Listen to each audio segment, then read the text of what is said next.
Sog'lom jamiyat, yaxshimisizlar? Bugungi mavzumiz chesnok haqida bo'ladi. Bu chesnok nimalar beradi? Qanaqangi foydalari bor? Gapirib o'tirmayman, chunki internet to'la ma'lumot chesnok haqida. Men sizlarga aytadigan narsa eng muhimi, juda ham ko'pchilikka ma'qul kelib turgan o'rnini men sizlarga aytaman. Qisqa va lo'ndasini. Chesnok ekstraktini men sizlarga tavsiya qilaman. Yog'i bilan adashtirib qo'ymanglar. Kapsulalarda chiqadigan yog'i bor. Yog'ini ichganman. Ichganlarim juda ham yaxshi biladi.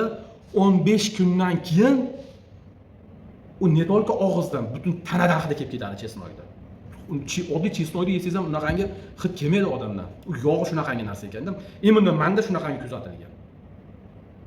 Boshqalarda ham balki shunaqa bo'lgan bo'lishi mumkin. Ekstraktida unaqa narsa kuzatilmadi.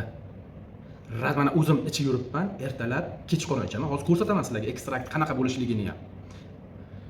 Ertalab, kechqurun ichamanda ovqatdan oldin, sразу ustidan ovqat yeyman.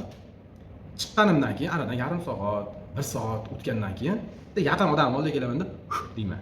Chesnokni hidini bildingmi deyman. Rosa ham hidni zo'r biladigan, ha, ozroq kelyapti deydi. Agar hidni bilmaydiganroq bo'lsa, yo'q, hech qanaqa bilganim yo'q deydi.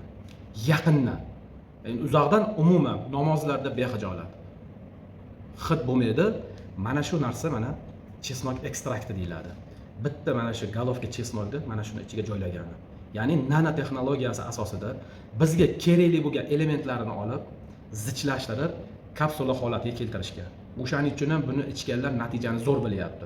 Ballarda qurtlarni zo'r tushib ketishligi, erkaklarda tushundilaringmi? Kuchayib ketishi. Vobshe zo'r.